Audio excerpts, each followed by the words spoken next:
Hi there, and thank you so much for joining us for this panel discussion on disability justice. This is the second event in a new series that we're running at Autograph, exploring human rights in light of COVID-19. You can find a recorded version of the first event in the series, which was on race and migration, on our website, and information about other events in the series will be available on our website too. I'd highly recommend signing up for our newsletter. That way information will come to you rather than you having to go to it. My name is Livy and I'm the Learning and Participation Manager at Autograph, which is a public gallery in Shoreditch, London, where we explore issues of identity, representation, human rights and social justice through photography and lens-based media. Tonight we have BSL interpretation being provided by Ali Gordon. Ali should be visible on screen throughout the night, but do drop us a message via the chat function if she disappears at any point, and we can fix that for you. I'm very excited to be joined by 4 speakers tonight for this conversation around and about disability justice. If you each like to give a wave and say hello, I'll just introduce you all. Speaking first, we have Kate Adams. Hi, Kate. Hi. Hello. Following which we'll have Deborah Williams. Hello. Hi, Deborah. And following that, we'll have a joint conversation between Kevin Caulfield and Tara Flood. Hi, everybody. Thank you. Over the course of the night, we'll hear from Kate, who will introduce us to Project Artworks, an artist-led organisation working with people with complex support needs, to talk a bit about the ways in which COVID has impacted the liberty of people in receipt of care, and emphasise the critical relationship between creative collaboration, care, and the state. We'll then hear from Debra, who will be talking about shifting ideas of diversity in broadcasting and theatre, and give a personal account of the struggle for meaningful disability-led change with reference to both the Black Lives Matter movement and the We Shall Not Be Removed Disability Arts Alliance, which was formed as an emergency response to the pandemic. And finally, Kevin and Tara will present together on the role of disability activism in creating lasting change in the face of systemic discrimination. They'll be drawing on their experience both as activists and on their work in the Hammersmith and Fulham Borough of London. They'll be speaking in a personal capacity rather than in the context of their working roles at Hammersmith and Fulham Council. After the presentations, we'll be going into a Q&A section. So we are inviting questions from the audience throughout the event, and you can submit those using the Q&A feature in this webinar rather than the chat box. If you submit a question, I will ask you to raise your hand, at which point we'll invite you to turn on your audio so that you can put your question to the panelists yourself. If you'd rather not have your audio enabled, you don't need to reply to the raised hand request, and I'll just ask the question on your behalf. So just before the presentations begin, I just want to give thanks to Arts Council England and the Esmée Fairbairn Foundation, who provide support for Autograph's programme. And without further ado, I'm going to introduce Kate. Kate Adams is a visual artist and co-founder and director of Project Artworks. Project Artworks explores and promotes new practical and philosophical approaches to the meaningful involvement of people who have complex needs in visual art activity that finds its way into mainstream programming and is of exceptional quality in its concept, aesthetic, and production. Recently, that quality was attested to by their nomination for this year's Drama and Film Awards. So huge congratulations to you on that, Kate. It was really well deserved. Keeping our fingers crossed for you.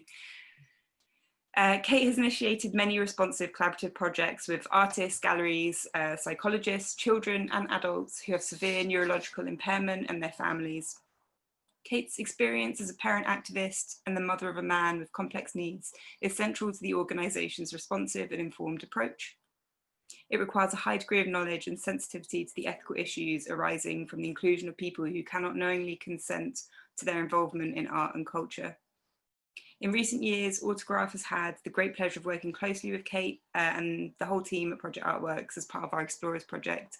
And we're delighted to have you here tonight, Kate. So please, when you're ready. Okay, thank you. Thank you so much for inviting me. It's great to be here with everyone.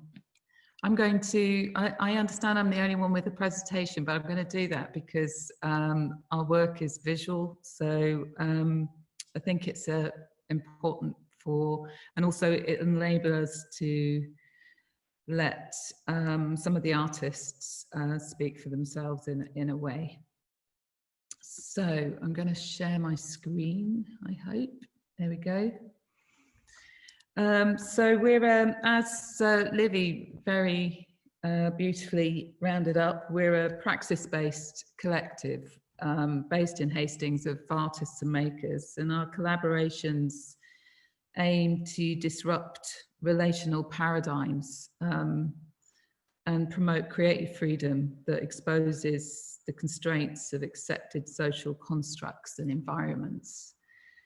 As an organisation, we're responsive to the lived experience and adaptable to lots of different ways of being in and seeing the world, and personalised in that we facilitate many different forms of self-directed creative production. Oops. We run studio workshops, exhibitions, film productions. We have a massive archive of work, over 3,000 physical artworks. And we run projects and collaborations locally, regionally, nationally, and sometimes internationally. And we also run advisory services and advocacy for families, peer support network, and care reviews, and support worker training. I'm going to let Doreen, the mother of Carl, introduce Carl because Carl doesn't necessarily want to introduce himself. And this is a short film that explores a way of working that I will expand on. This is pre-COVID working, but it's important, I think, to see because it will make the difference through COVID a little bit more tangible. The first day was still a bit sort of, I was very much thinking, this isn't going to work. He might just become more volatile. But after the first day, he was wonderful. He came away and he was happy.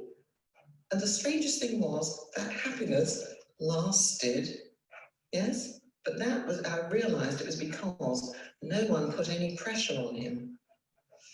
Yeah, no one was asking him questions. So when we had the second invite, couldn't believe our luck really, because he then started looking forward to coming.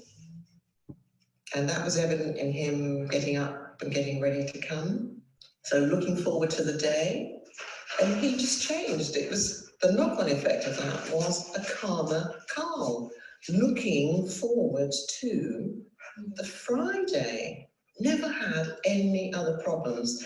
Okay, he would come and there would be a slight change in the environment, but he was still being allowed to express himself in that environment without restrictions, in which gave the artist an opportunity to get to know Carl and just allowing him offer something else, and he would either take it or not. And that for him, I don't think he was ever given, i.e. a choice, a real choice. And it's that that's actually coming through with him. We don't have any issues when we're coming to a Friday, nothing. He's always keen and wants to come. So the fact that the placement was there for him has given him a voice. On a few of the occasions that I've actually attended with him, he said words that I didn't know he had. And he could say white and that. And he had never ever said those things before. I was then thinking, right, okay, I don't really know him. That is a bit of a shock. But I'm seeing a little bit of Carl I remember as a small child enjoying things. This is the artwork that Carl was making, and this is it in an exhibition space.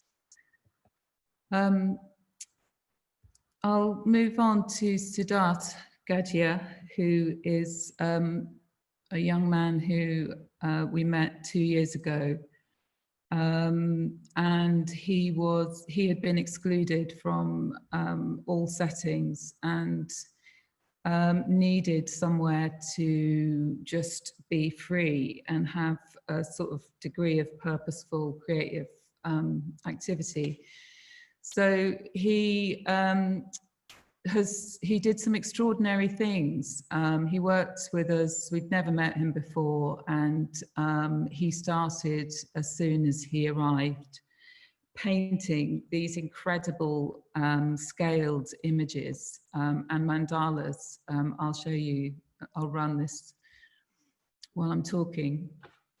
And before arriving in the studio, he would clearly have a sort of plan, which he would then enact as he's doing here. Both Carl and Siddharth have very different support environments, and that's been quite critical during COVID. And for Siddharth,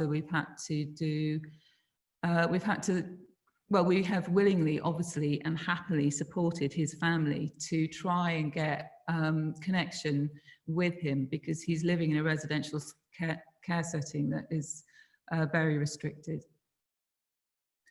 So Siddharth has these images that just sort of pour out of him, and he made a whole body of work which we then exhibited at Phoenix Gallery in Brighton in a big show in 2019. That's Sid with his mum.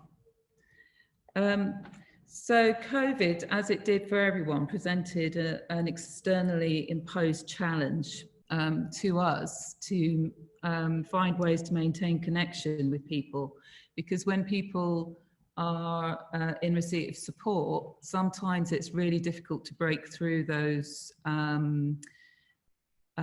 sort of barriers that are sometimes very enabling but can be disabling and restrictive into how people can maintain contacts outside of a care environment. So our concerns very quickly began to focus on things like the clinical frailty scale and the right to care and treatment, which I believe that Kevin and Tara may talk about later,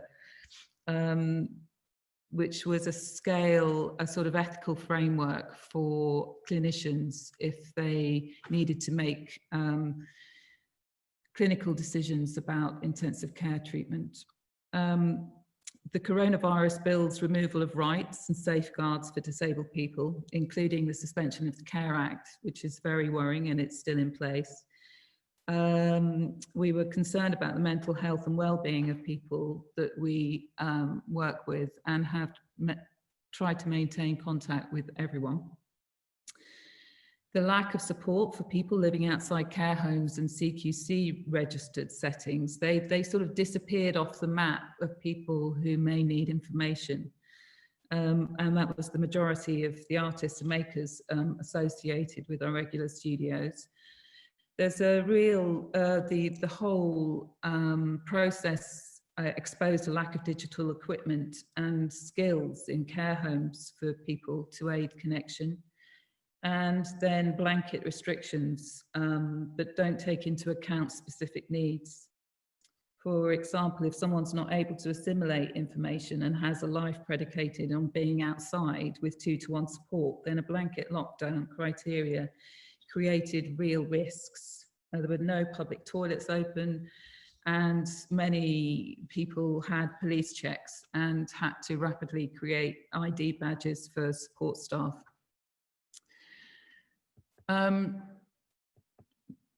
That's the clinical frailty scale. Systems of support are very complex for people, and they became very much more so. This is our sort of state and the different routes for support if you need it. And this is a drawing that I've done around how people are both enabled and disabled by all of the systems that impact on their lives, with an individual in the center of the circle, and then close family around, and then other providers of support and care. And then around that, in this outer ring, are the funding systems for support. And on the very outside is life and experience. And we try and work with all of those circles in order to create, maintain connection with people. But very early on, the private care provider ring, whilst being incredibly conflicted, I imagine, by the constraints that they were under, and also in keeping people safe, also created blocks to connection and maintaining contact with families. And we have certainly lost contact with Sid, as his care home won't answer the phone or enable him to come back to the studios, because we've opened the studios now. So we created very quickly, to help families, COVID resources, and set up an area of the website where people could access information, because there was so little information for people. And things like hospital passports, should somebody need to access hospital quickly. And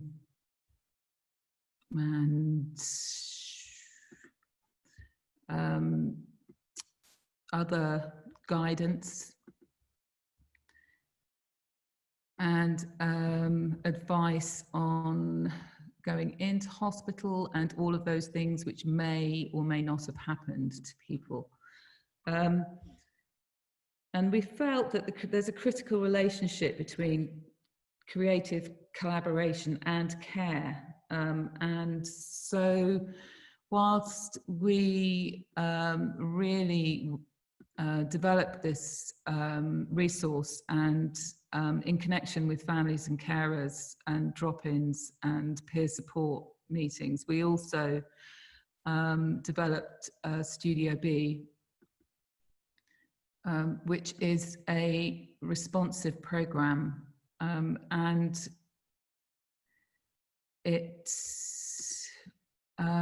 we've created blogs, weekly blogs on studio practice, but we needed to find lots of different ways of doing this, and in order to facilitate creative production for people who are at home, we obviously created boxes which we send out weekly of materials.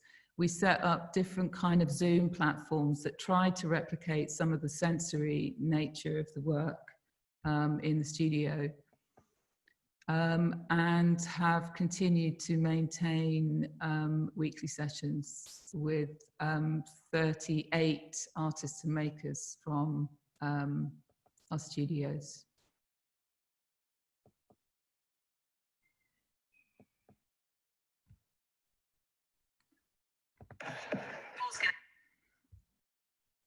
I'm just trying to find the blog again.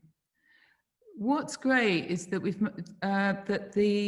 we've established these extraordinary relationships with the private worlds of the people that we have known, many of the artists that we've known for a long time, and that's enabled us to create a much stronger bond. And the artists, the collaborating artists, have supported weekly blogs on the work that they're doing, and this is one of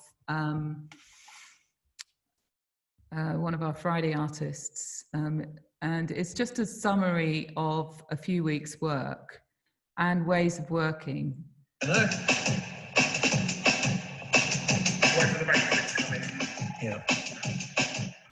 Oh, the end bit's about more. When I raise my trigger finger, we'll skip to the end. Yeah, go for it.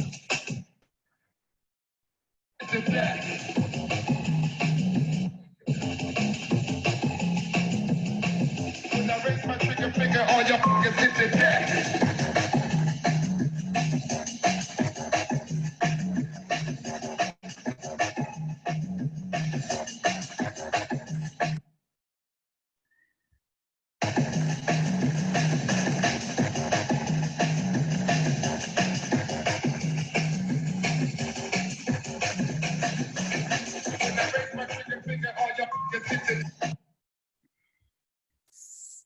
this is a beautiful piece of writing by an artist who was trying to express some of the complexity of working with this young man and his the way that he directs the process.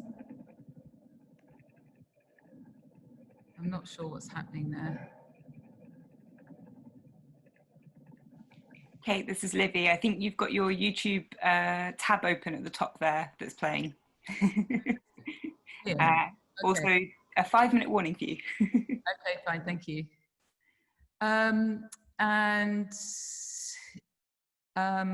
Yeah, so this is just a summary of some of the work and the way in which we've tried to maintain contact. I mean, these are postal mail outs on a weekly basis that as creative prompts, and they connect to the direct online work, as well as in some cases support workers coming in with individuals and running a session. The big file, which is fine. Put the big pile in, just go for the big pile.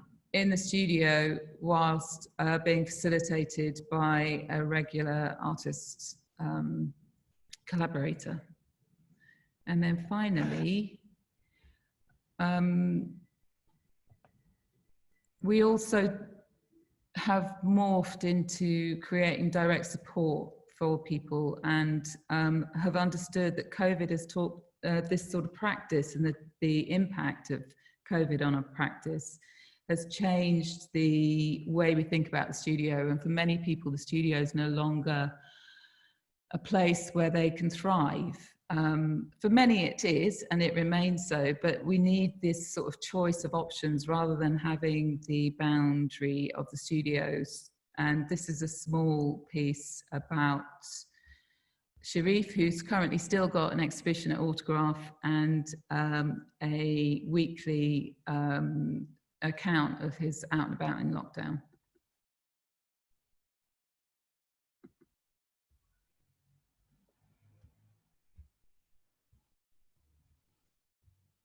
I don't have any sound now. You just need to unmute the YouTube tab, Kate. Okay.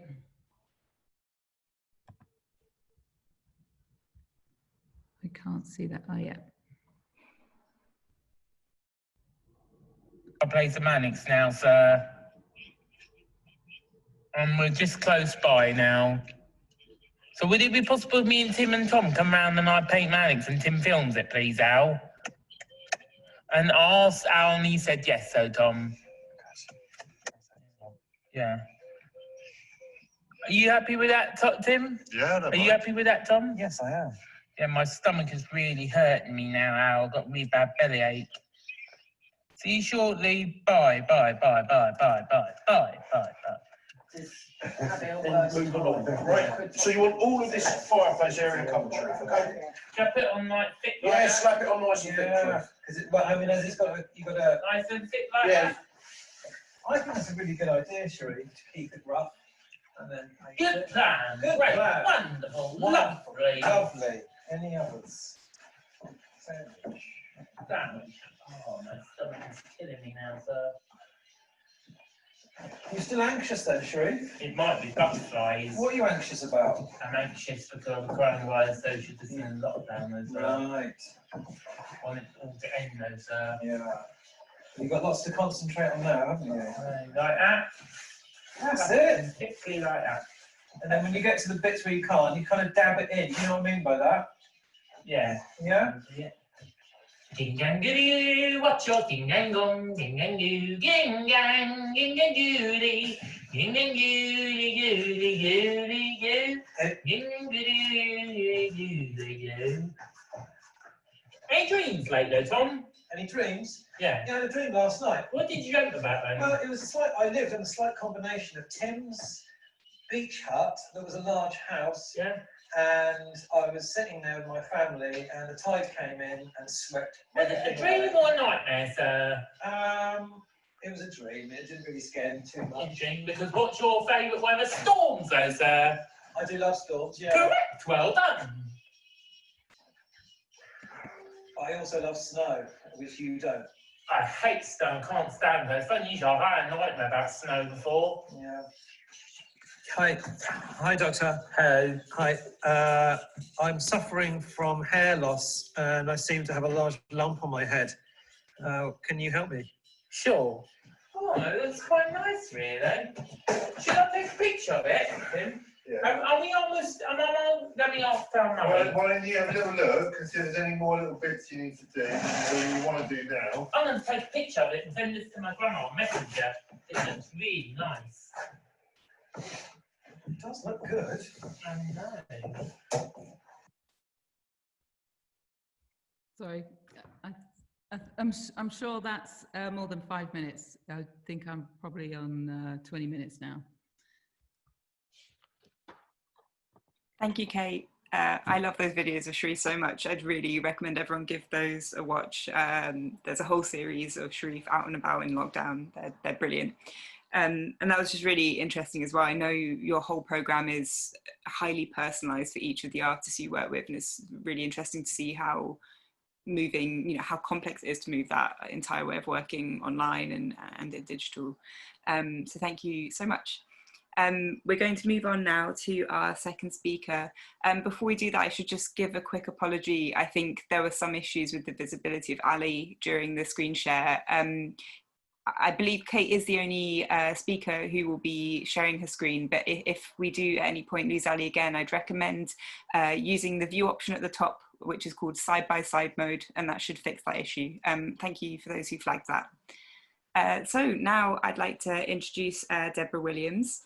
So let's bring Debra into the call. Hi there. Hello. So Deborah Williams is an artist and CEO of Creative Diversity Network. Her career started in the mid-1980s with her first theatre company.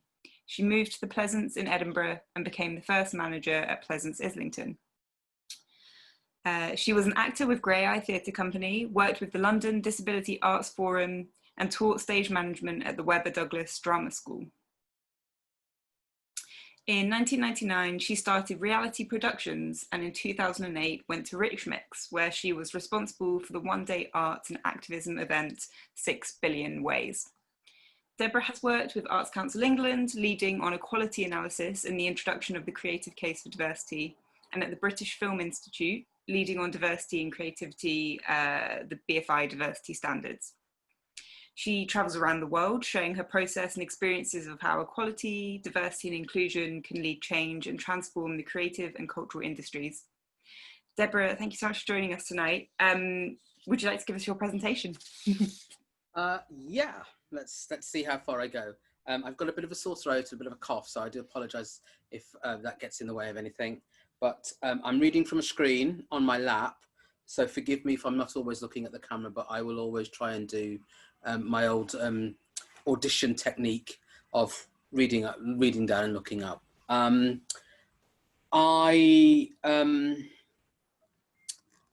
wander between nothing to say to everything to say, and don't know how to control the impulses that drive these emotions.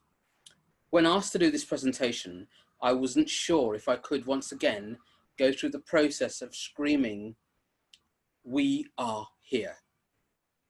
But the pain I see others expressing reminds me that this continues to be the case. The pandemic is global. COVID-19 has taken over the world. I'm not saying this to be smug, which is my usual approach to ignorance. I say it because those in the sectors and the industries we work in have found a way to reframe the narrative to be solely about them. It pains me to say this, but the pandemic has reinforced the narrative of disabled people as vulnerable, sick, and items of other people's pity and virtue signalling. Once again, I hate to say this, and I know that the good people are working hard and doing great things that will change the world for generations to come. But it's not sinking in. It's not going in. It's not working. I believe this is because they are working within the same hierarchies and systems that failed us in the first place. They are engaging in pissing contests that just smell bad. They are exclusionary and racist and lacking plurality of voices and opinions. Overall, they lack strategic understanding and conviction to penetrate the shields of discrimination and bring disabled artists into the room, let alone get a seat at the tables. I'm not saying this to be mean, it's just observation. It's what I'm seeing. The industries themselves should be bloody ashamed. They should be really bloody ashamed of themselves and their behaviours, but they won't be. The long-held refusal to accept disabled people, as creative beings, as owners of their own experience, has been fully exposed. It's all Emperor's new clothes. The Arts Council, England, made announcements that were not accessible. They were forced to go back and rush out half-assed alternative formats. The word vulnerable was weaponized and used against us when referred to in media conversations across news and current affairs. It was like a massive telethon for glory hunters, with these imperfect beings propping it up. The minimal work that was shown as part of the rush by theatre to share online tells you all you need to know about the disability arts disabled artists' back catalogue.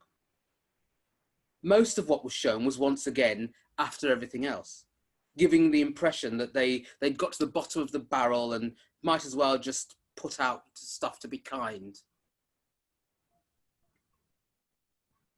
We were failed during the pandemic.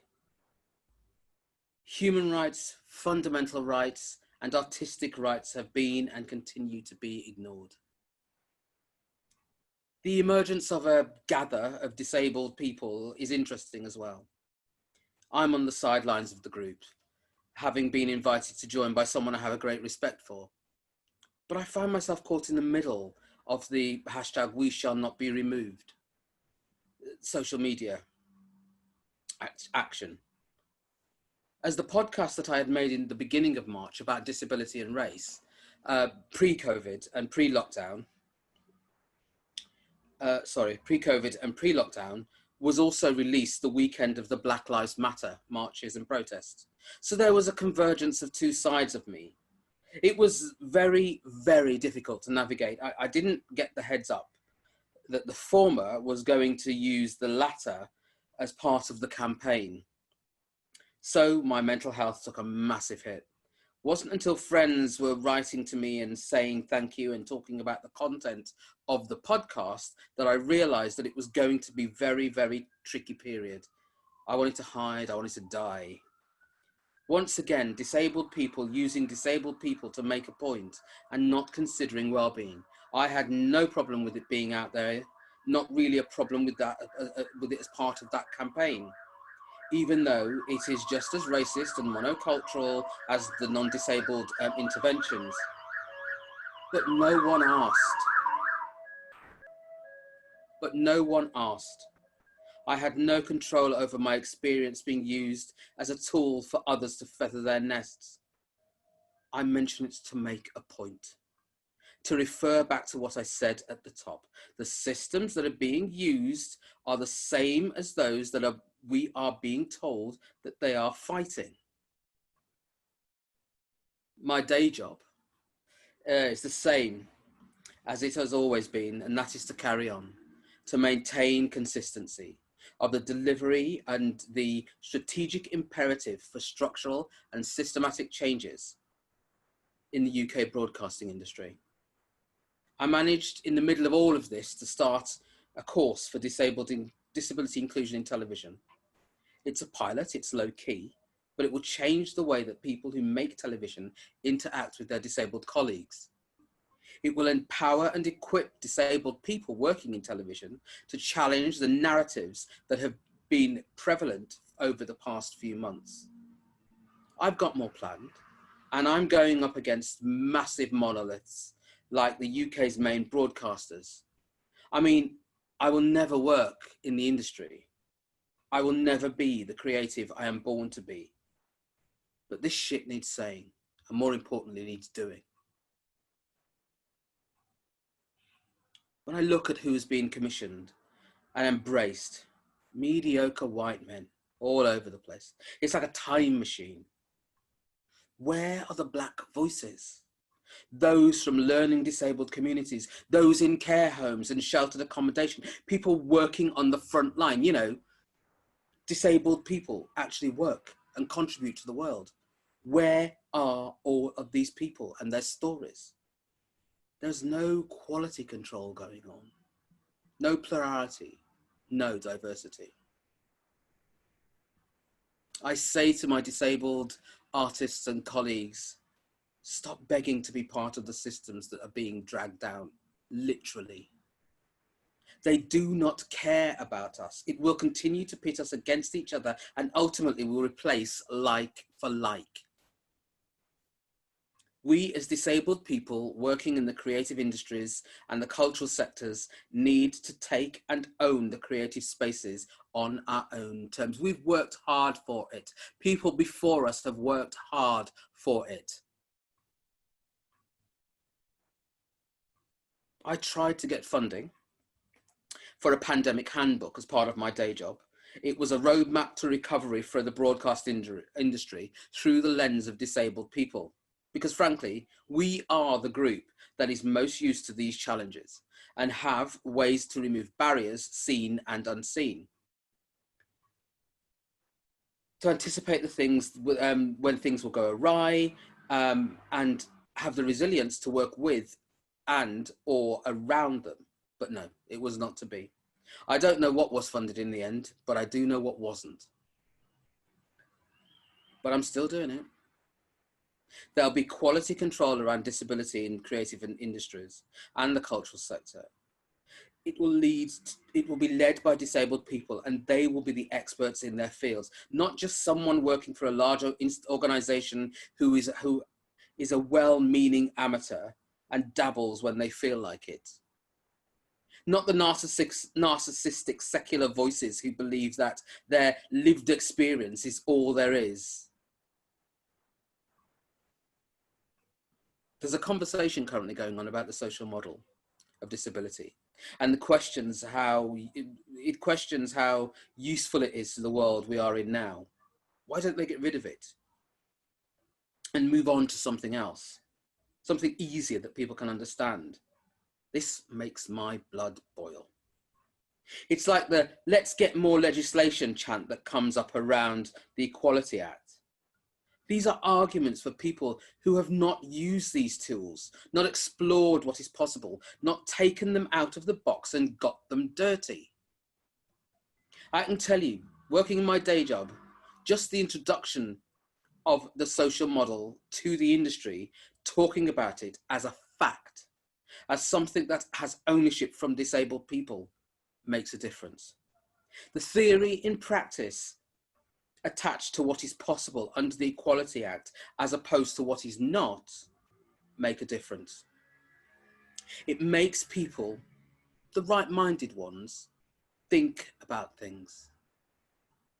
Stops the rush to do something to prove I'm comfortable around disableds, or the now someone else has done it and made money, we can do it, but only with people that we know. We have rights, basic human rights. And if we don't keep hold of that and take it into our day jobs, just like we do rights for breaks, for holidays, for toil, etc., in the workspace, then nothing will change. Yes, it's scary. Yes, it's painful. That is why we need to work together, not pit ourselves against each other and hold pissing contests. It's just not on.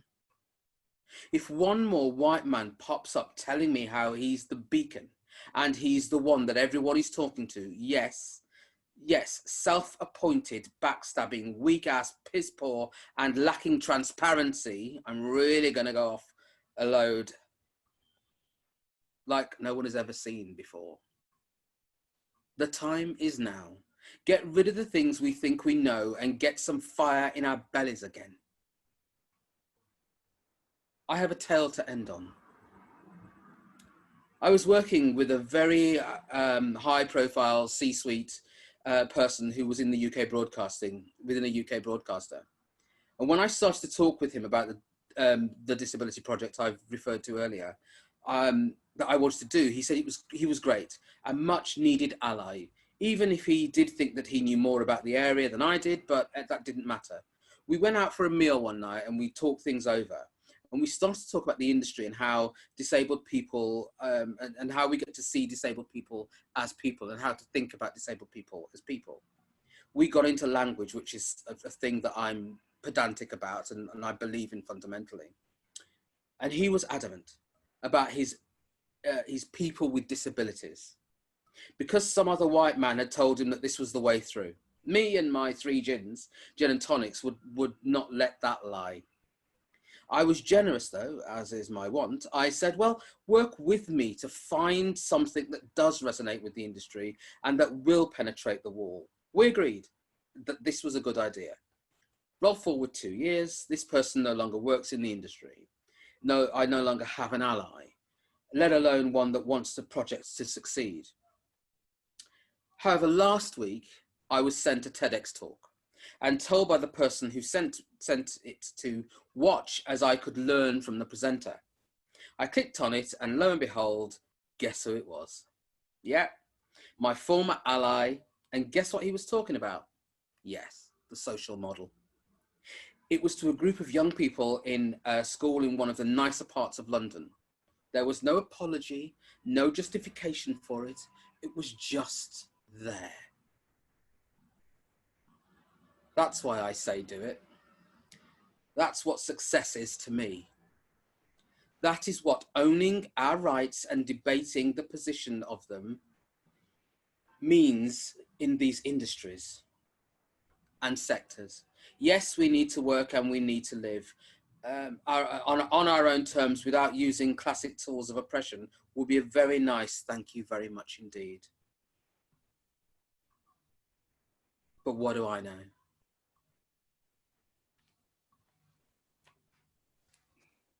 Deborah, thank you. That was really powerful and painful. Thank you for shining a light and exposing so clearly some of the issues that we need to be working on in the arts. That was brilliant, thank you. No, you're welcome. I think also Kevin and Tara will be speaking a little more on the social model and breaking that down, so that will link in nicely. So I'm now going to bring in, Kevin and Tara, and I'll give you their bios as well. So, Kevin Caulfield identifies as a disabled person, which is a political understanding that we are disabled and discriminated against by the way society is run and not by who we are as individuals. As a result, he has campaigned for social and political change, including a legal right to independent living, meaningful co-production, and increased access to direct payments and self-directed support for all disabled people to live their lives with choice and control. He currently works for Hammersmith and Fulham Council in a senior role alongside Tara, providing cross-council leadership on co-production. This is to implement change so that disabled residents can be part of decision-making in policy and service development. The role follows on from pioneering work of the borough's unique Disabled People's Commission, to which he was the policy officer. Kevin is also founding member of the Disabled People's Organisation's legal network, which brings together DPOs and lawyers to uphold and defend the rights of disabled people.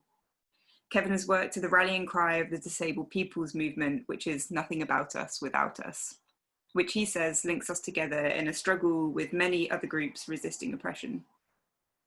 And Tara Flood is a disability rights activist, and until March 2019, she was the director at the Alliance for Inclusive Education, a campaigning organisation run and controlled by disabled people. She is now the strategic lead for co-production at the London Borough of Hammersmith and Fulham, where she has responsibility of creating frameworks for change that will embed a new culture of working together with residents on policy development, as well as service redesign and delivery. Tara's been involved in the UK disability rights movement at a grassroots level for many years, and she's committed to creating social and political change that will deliver equality for all disabled people at a local, regional, national, and international level. Tara was involved in the discussions at the United Nations in the development of the UN Convention on the Rights of Persons with Disabilities, and is now working to get the convention fully implemented. Just before I hand over, a small reminder that we are taking questions after this presentation. So if you have any questions that you'd like to put to the panel members, you can do that via the Q&A feature. And you can do that now if you so choose. Okay, Kevin and Tara, over to you. Okay, Kevin's kicking off. Are you going to start, Tara? I can. Hold on 2 secs. Sorry, I'm having to jump between this screen and some slides, so I don't know how I look on the screen. I'm not going to worry about it. Okay, so yeah, so Kevin and I are going to talk to you from a personal perspective, I guess, about what we think is the role of disability activism in creating lasting change in the face of systemic discrimination. And I think the last two speakers have set the scene really well, I guess, reminding us of the current political and social climate that disabled people we are experiencing on a daily basis, and how that is shifting away from any sense of a rights focused. But just to remind you, whilst we both work at a local authority, we're here tonight talking from a personal capacity. Okay, all right, so to get started, I think we thought it would be quite useful to understand the role of disability activism as a mechanism for change. To do that, we think it's really important to be clear about who disabled people are, our experience of disability as opposed to impairment / health condition, and the societal response to disabled people. I think this helps us reframe, helps all reframe disability as a social justice issue. So just generally, disabled people are approximately 20% of the UK population. That's if you go beyond the incredibly restrictive definition under the Equality Act. 76,000 disabled Londoners, so we are a significant minority in the city. And this is probably not a surprise to anyone, there is evidence and statistics all over to show that disabled people are disproportionately discriminated against in all aspects of our lives. And just some stats, as if we didn't need to know anymore. Disabled people in the UK are 4 times more likely to be out of work and not in education compared to non-disabled people.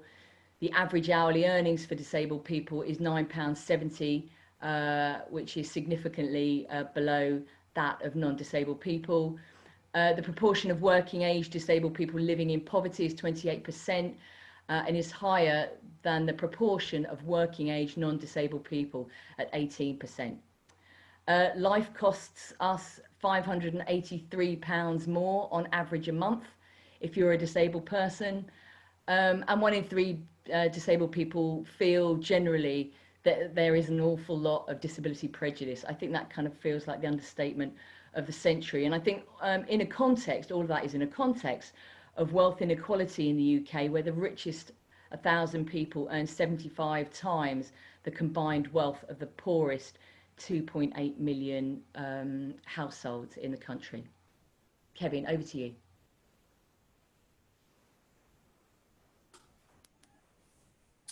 Yes, so I think a lot of what Deborah's already said is going to chime with what I'm going to say, but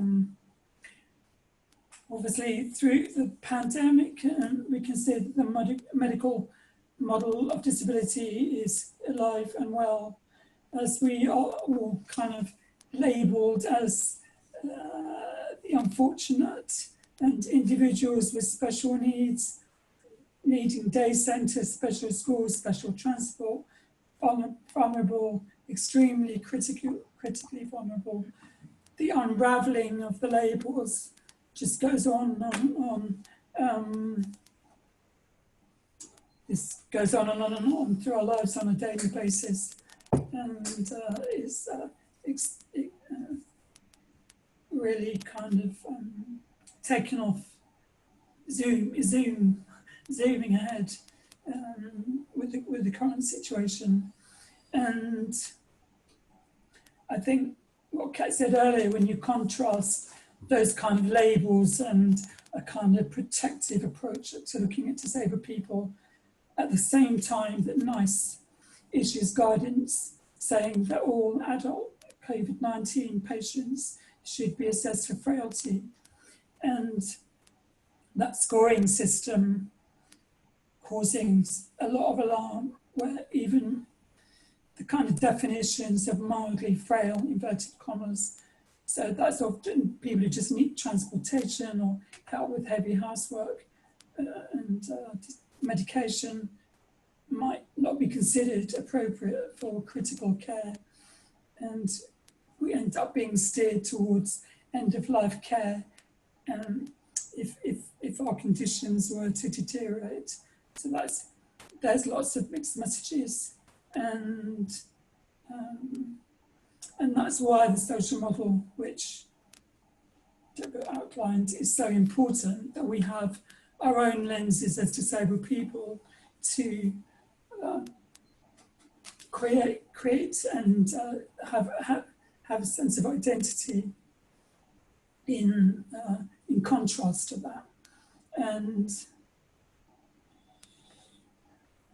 for many of us, understanding the social model of disability in terms of it's nothing about us, it's the disabling factors around us in society that are excluding us, is a kind of light bulb moment in lots of disabled people's lives. And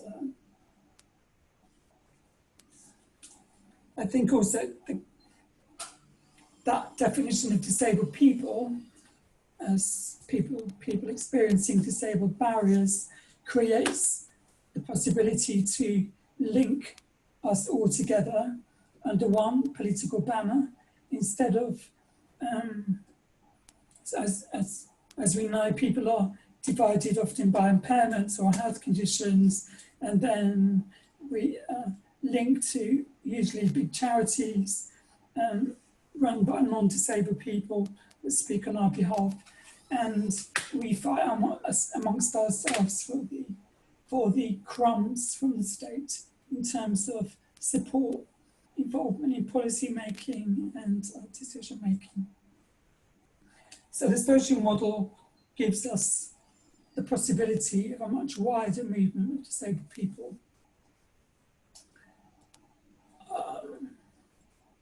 I think when you look at the history of disabled people's activisms, well, nothing's changed without disabled people being involved in that, whether it's the independent living movement, whether it's legislation, even though often that legislation is inadequate. None of those changes around change have happened without disabled people leading that work. And I think many of you will know that in 2017, the United Nations CRPD committee described the UK experience for disabled people as a human catastrophe. And the UN committee chair condemned the UK's record on human rights as grave and systematic violations of disabled people's human rights. And that came from the bedroom tax, unlawful because of its consequences for disabled children, sanctions imposed on people who refuse to take part in the Department of Work and Pensions back to work schemes, and the benefit cap. All of these things is a cumulative pressing down on disabled people's rights that leads to that decision by the UN. I think also important for us are disabled people's organisations. So organisations that are run and controlled by disabled people to lead that campaigning and that support role that disabled people need to be together, to organise and to challenge back. But I think we've seen in the last 10 years and even in the last 5 years, we're losing more and more disabled people's organisations, more and more centres for independent living, more opportunities to get together and organise. And then within that, I think, then obviously disabled people are not a homogenous group, and there are challenges for people to understand the nature of oppression and how it links us together.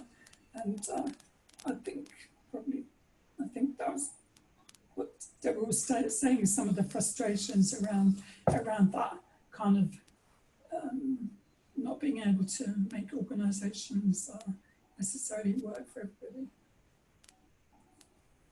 I think COVID has just been an additional human catastrophe, and I'm sure that will also become in front of a UN committee in the future. But the impact of COVID comes on top of that existing structural and societal exclusion. And we've seen with the Coronavirus Act diluting disabled people's rights, when it just kind of beggars belief that you would use this opportunity to, for example, reduce the duties of the Care Act and local authorities' duties to provide support to basic levels where only people's human rights, inverted commas, will be breached. Because we know that from experience, in order to breach someone's human rights in relation to social care, independent living, that situation has to be critical or severe. So this time is being used as an opportunity by the state to weaken our rights and weaken our ability to challenge. Tara. Okay, so we thought it would be good to talk to you about how what's happening in Hammersmith and Fulham and why it feels different to what's happening in many other local authorities, but also what it took for a couple of old disability rights activists to move into the belly of the local authority, because it has been, we've both been there together about 12 months, and it's been to say it's been an interesting experience doesn't begin to tell it. But I think what's important to know about Hammersmith and Fulham is that there is a very long tradition of borough-based grassroots campaigning led by disabled people. So the borough-based organisation of disabled people in Hammersmith and Fulham has just celebrated, I think, its 40th birthday. And throughout those decades has been a real focus for local social change work. In recent times, with changes of political administration, that organisation became less politically active as it feared loss of local authority funding. So a local group of disabled people that included Kevin and I set up a small agile group that was completely independent of local authority. We didn't have any funding. We just knew that the current practice of charging disabled people who required support for the luxury of that support felt like a breach of human rights, civil rights, etc. And so we set ourselves up to challenge that. And I think so that campaign, the Hammersmith and Fulham Coalition Against Cuts, got together about 12 or 13 years ago with that very particular focus. And we did a number of things that ranged from everything from taking legal action, taking the local authority to judicial review, but also along the way, a great deal of relationship building, particularly with what was then the opposition, to get them to secure a commitment that if they were ever to return to power, that they would commit to ending home care charging. And indeed, they did return to power, and they ended home care charging for anyone in receipt of community support in 2016. What's really important about that is we are the only local authority in England that is holding the line on not charging disabled people for the support we need to live in our own homes. So coming out of that, once we'd achieved that success, we then decided to think about, so what did we need to do to change the culture and the thinking locally that would build, I guess, some sustainability. And so we started working on convincing the leader of the council and other councillors to set up a commission, a way of a group of residents, disabled people, to come together to start to think about what we would need to see change to build some sustainability into, I suppose, into our campaigning, but into our voice. So the Disabled People's Commission was set up in 2016. I chaired that commission. This is long before I worked at the council. There were 10 of us. We were all disabled people. And whilst we were all very different people, because of course we're not a homogenous group, I think we really quickly came to a consensus about wanting to go for a big change. We could have gone for lots of different issues around transport and housing, etc. But we thought to make that change really, I suppose, life-changing, sustainable, we needed to get into the heart of decision-making. We needed to set in place a new way of doing things where disabled residents, councillors and officers and other organisations in the borough, of course, were working together, where nothing about disabled people, without disabled people, was at the heart of decision-making and policy development. So one of the things that we took a social model of disability approach to our work. And what we did, I think Livy has sent around the resources, or will do after today, that includes a link to that report. And page 7 of that report has a barriers map that just gives you a flavour of the systemic discrimination that disabled people experience on a daily basis, irrelevant of age, of gender, of ethnicity, etc. This is an intersectional issue. The Commission published its report in June 2018, focusing on co-production, and I'll talk about that in a sec. We also focused on a number of priority areas that we wanted co-production to be built into, transforming social care away from that passive recipient of services model, that is truly about independent living, that is rights focused, that covers all aspects of our lives. Also wanted to focus on creating a disabled people's housing strategy that had at the heart of it a commitment to creating accessible housing for disabled residents. And then we already knew that there was a plan to completely redevelop a very old Art Deco town hall, and we had in our sights that with being co-produced by disabled people could really be rebuilt on inclusive design principles. So what do we mean by co-production? And I'm sure you've all heard the word before, and it's a much misused word, but for us, we saw it as a form of activism. We saw it as a vehicle for activism. And at the moment, we have a working definition which kind of suits us, which is that co-production means disabled residents and decision makers are working together to plan, design, review policies and services that get rid of the barriers that we face. And whilst we focused on disabled people in the first instance because we were disabled people, and it was important through the research that we'd done, and it's not a surprise, is it, that we are furthest away from the decision making. We also saw it as an opportunity to shift the narrative away from this whole passive recipients of care to co-producers of change.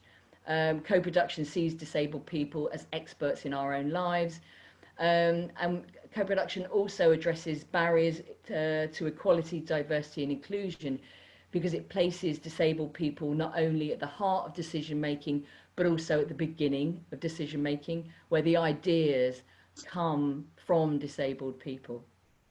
But to enable that to happen, of course, co-production requires system and cultural change, which is what we've focused on in the 8 recommendations that you'll see if you get a chance to look at the report.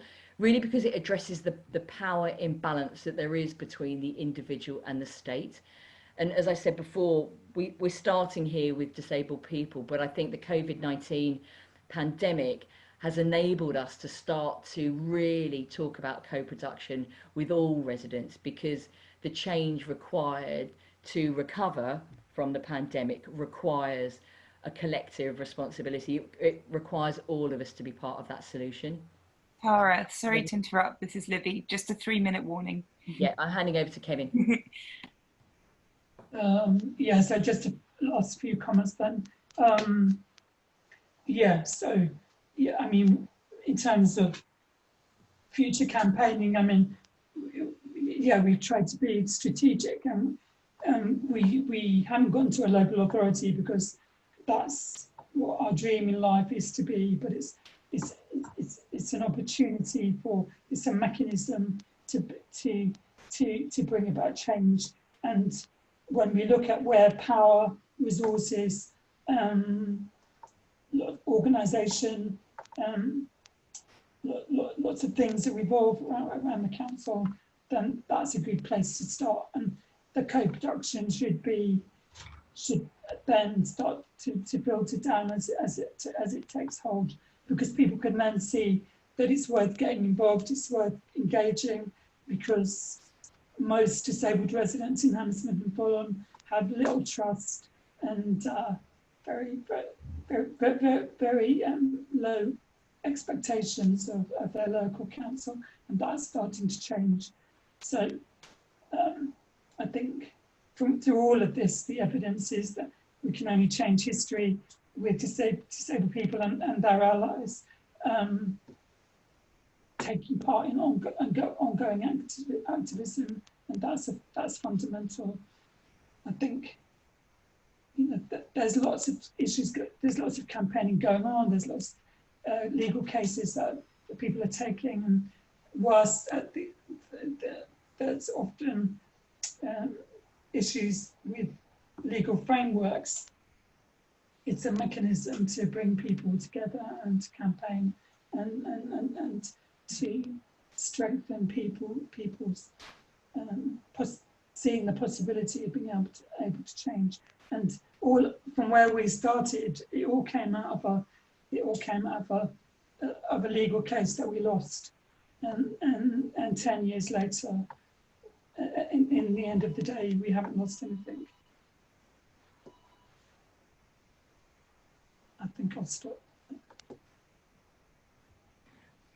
Brilliant, thank you guys. That was perfectly on your 20 minutes. Very impressive. Thank you, that was really interesting, and I think reflected a lot of the conversation that had been before, and gave greater light in terms of this idea that COVID has really seen us revert back to this medical model of viewing and talking about disability, which is just so sad when, you know, for so many years now, the social model has been pushed, and in my mind at least, it's had some brilliant successes in terms of how disability is acted on and talked about, and the activism that we're doing.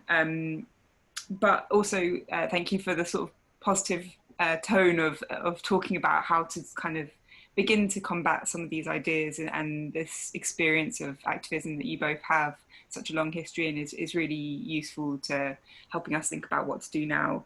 I know you mentioned a few resources there, and also Kate mentions the project artwork resources. We'll add those to the event page that we'll create on our blog for this when we share it afterwards, and that will have a video of the full event if you want to re-watch it, and it will be subtitled as well.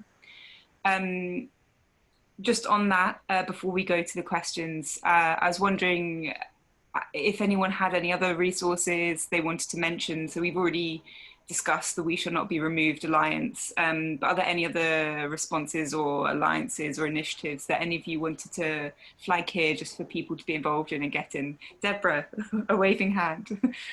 I didn't mention the name of the project. So the project we're doing is called Doubling Disability. We have an animated video that is subtitled. We're waiting for the BSL version and the audio described version, but that's up on our website. It's all research based. So we did a lot of research across the industry and across disabled people working in the industry. So there are 2 reports that are available. The key findings are online. One is in an academic format, and the other is an animation, which we can send you the link to. But the project is called Doubling Disability, and the commitment is there from all the UK broadcasters to that. Brilliant. Thank you. Anyone else? No? Okay. In which case, we're going to go into some of the questions, and please do send in yours if you'd like to put them to the panel. We've had actually 2 quite similar ones, which are sort of take an intersectional frame of reference. I was going to ask if Anna has submitted a question. If you want to raise your hand, Anna, you can put that directly to the panel. Otherwise, I will just ask it on your behalf. If you'd like to raise your hand, now is the time to do that.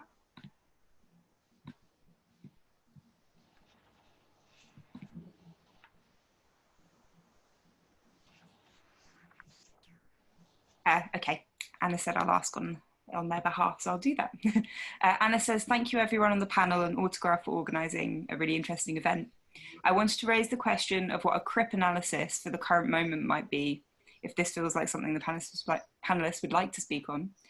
For me, this is about the radical empowerment of disabled people, the dismantling of ableism, and thinking about how this intersects with other forms of oppression.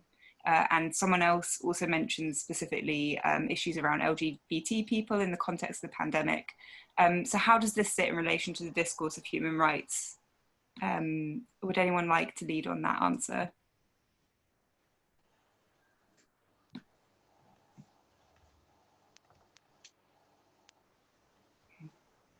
Not especially.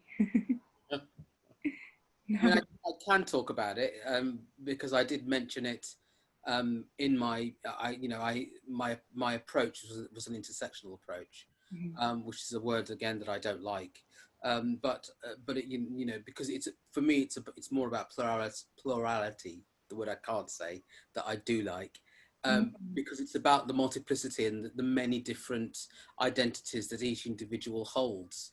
And I think that Tara was, and the last presentation identified that very, very clearly in all aspects of disabled people's lives.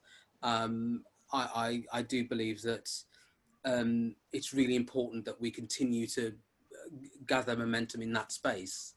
And in terms of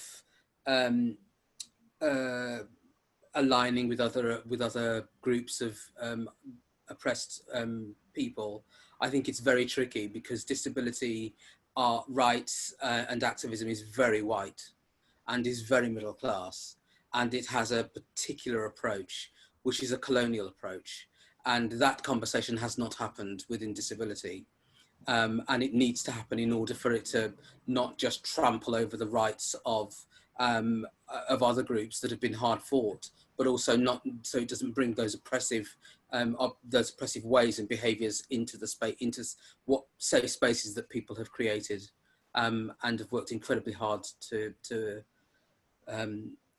be able to live in and with. Thank you. Does anyone else want to add to that? I just agree. I mean, I think that for people who are deemed to lack mental capacity, we have a Mental Capacity Act, which was designed to give people the ability to have rights without being able to necessarily use language to communicate them. But the social model of disability doesn't always serve that group well, because it was predicated on the fight for equality over employment law as much as anything, rather than a sort of radical, holistic approach. And I suspect that it's morphed more now to be more embracing. But initially it was very focused on the right to work. And I think that we need to change that as a way of valuing someone, that they can contribute to economics and growth. I mean, most of the people we work with are completely disenfranchised and regarded as having no contribution to make because they will never work. And yet they are employers. They're employers of support workers and teams. They're not black holes of public funding. They actually generate market activity by being resilient and active, especially if they are running their own provisions through direct payments. So I think there's a case for a radical model that is perhaps more embracing. Thank you. Yeah, I mean, I think you're right, Kate, which is where it started. But I think in the last 10 or 15 years, maybe, I think as the next generation of disabled people become activists, they start to make the social model work for where they're at. Yeah. And whilst the social model is the wording that is used to describe this approach, what it means now for disability rights activists in many respects is different from what it meant to kind of you pious who applied the social model approach to disabled people's experience. And I think in many respects, certainly the work that I did previously at Alfie, the social, and for me personally as a disabled person, the social model, discovering that in my mid-20s after a childhood of utter segregation was a turning point, an utter turning point, and a liberation. And I still think on that basis, the social model is relevant, particularly, and it applies to younger disabled people, people who are new to the movement, maybe through acquired impairment or whatever it is, because it gives us a way of just talking about our lives and our experience that shifts the power. Yeah. So it's not a blueprint. It's not a blueprint that solves all of the ills that we experience. Bad choice of words. But for me and for my brothers and sisters in this movement and all of our allies, it helps us shift the power away from the individual to society in terms of where the responsibility for change is. Yeah. And I think radical, and I would follow on from that and say the word radical is a word that is exclusionary. It doesn't include, it doesn't include you if you're from a black or minority ethnic background, if you're from the LGBT community, if you sit in the queer space or non-binary in terms of gender. It really is. It's quite exclusionary around a particular group of people who are allowed to be radical, and who radical is seen as something that they can do and be. And within what you said, I think that you started by saying it was about work and economics, and that didn't value the group, particularly the communities that you work with, but then ended with that's what they bring to the table. So I think it's, for me, it's about language, and it's about how we use it, and it's about how we apply it, much more than inventing new models that that will probably be more exclusionary than inclusive. Yeah, I get that. I mean, I think the social model is very clearly oppositional to the medical model, and I think that's its great power.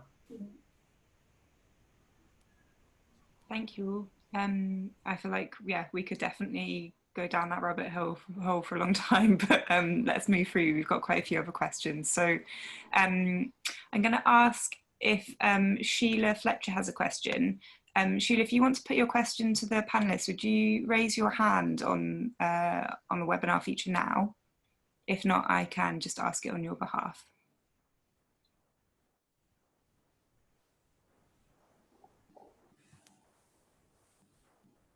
Okay, I'll put this one to everyone.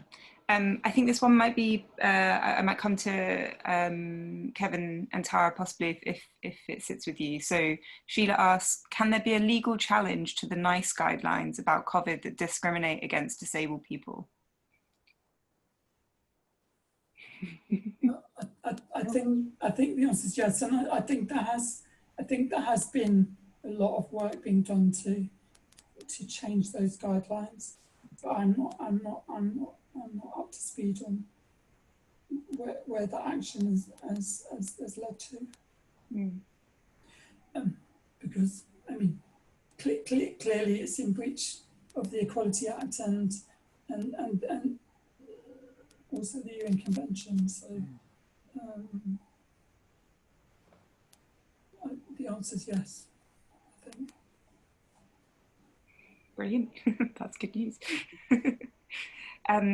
Okay, we've had another question. Let's see if it's from Kirsty. Do you want to put this live? If so, again, you can raise your hand.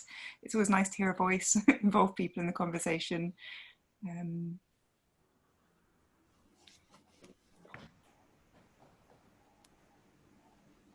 Okay, I'm going to do it again. This one is again directed to Kevin and Tara, but it might be something that others want to pick up on. So Kirsty says, thank you everyone for an excellent talk. Could Kevin and Tara say a bit more about the difference it's made in Hammersmith and Fulham's response to COVID-19 to have been working with disability activists compared to local councils that don't work so closely with disabled people? I think kind of just us being there has made a difference, but actually we're one post, so the difference that we can make is limited. But for, we managed to keep kind of working with residents and co-production at the top of the agenda when I think at the beginning that was kind of being pushed down and seen as not being important at this particular time when it is absolutely essential. I think things like, so for people who use direct payments around the country, so people who employ their own personal assistants at home around the country during the pandemic, we've been often left completely out of the picture with no access to PPE, no support from the local authority because they focused on people who are getting direct support through a care agency, inverted commas, or yeah. So I think us being there has meant that people got PPE very, very quickly at the beginning of the pandemic. People with direct payments were on the PPE run from the beginning.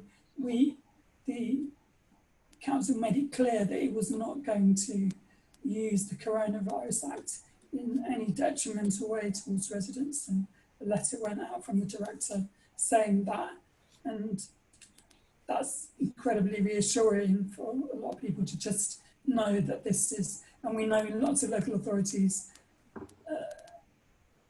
this time has been used to carry out financial assessments on the phone or make changes to people's support packages without any consent or knowledge or supporting people to fill the gaps. So we also dropped the regulations on direct payments from, for example, for employing family members. So those things were made clear early on, and that people didn't need to contact social services to change things in their support packages. They could just use the money that they get however they needed to get through this period. So things like that would not have happened if we had not been there. And if there were 2 of us or 5 of us or 10 of us, I think the response would have been even better. And I think kind of social workers and frontline staff have really focused on supporting people. And I think a lot of residents kind of found that slightly unnerving at the beginning as social workers ring around and start conversations, and also to find out that lots of disabled people are actually living not too kind of distantly far away from the situation that we're now all in. So I think it has made a huge difference. I don't know if Tara wants to say. The only thing I'll say in addition to that is, and I think looking forwards as local authorities are now starting to think about oh, that bloody awful expression, the new normal, we're at the heart of that conversation and have managed to secure a rethink or to get adult social care to think about how the new normal could reflect community support offers that are based on independent living principles, because it's the right thing to do, and it may actually be a more effective, more collaborative way of delivering services for people, with and for people. So I agree with everything that Kevin said, but there is also this ongoing influence that happens, and this is not a walk in the park by any stretch. It feels like a tough old job at times, because we're constantly having to be there to keep things from slipping backwards. And the real measure of success is when we can step back and retire, and we've reached that tipping point that things will just continue on, whoever is there, you know, and that staff in themselves become activists because they believe in the change. And also just in terms of, you know, if we, so, you know, we abolish charging for independent living services in the community, the kind of equality impacts of that are huge, because that covers every single person that accesses that support and those services in the borough. And I mean, we were an organisation of 4 people and a dog that did that with no money except money from pub quizzes and you know, and we're surrounded by organisations for disabled people that have millions, and none of those would have come into our borough and campaigned to abolish the discriminatory tax that is charging. And so I think it's, and I think also you know, kind of got limited capacity in terms of energy, and I think we need to be mindful of trying to get more people involved, but also accepting that we can't do it all, 2, 3, 4 small numbers of people all the time. And I think what Deborah said before, that if that is the case, which it always is generally, that we need to go for strategic stuff. And I think pissing in the wind, as you might have said, is what we don't need to do, because we don't have the energy and the capacity for that. Thank you. I'm very conscious of time, and I'm also conscious of the fact that we've not made much of a headway into the questions. I'm really sorry, but I am keen to keep this to the 1.5 hours, because that already feels like a good solid amount of time to be here. So did anyone want to add any quick last thoughts to that? I'd just like to really have a detailed chat with you both about continuing healthcare and how that impacts and how you work, whether you've got an integrated team, but it's not for now, but another time it would be really interesting. Yeah, and I think the question is very interesting, and it's testament to your work that, you know, these things are happening in the borough. It seems like you've been doing some brilliant work, and yeah, just a congratulations. Sounds brilliant. Amazing. You want to come here? Kate, you and Hastings. Yeah. We'll sort it out. Okay, so I guess the time has come to bring the conversation to a close. And as I said, I'm sorry we've not got around to the questions. Well, we've got through about 5 of the questions tonight. It's been a brilliant discussion, though, heavy with the reality of the time, but I think also hopeful and proactive in terms of thinking about the now and the future. So I want to say just a huge thank you to everyone for joining us, and to those of you who asked questions, and especially to our panellists, Kate Adams, Deborah Williams, Tara Flood, Kevin Caulfield. Thank you. I really appreciate how exhausting this time is for everyone, but especially in terms of disability rights.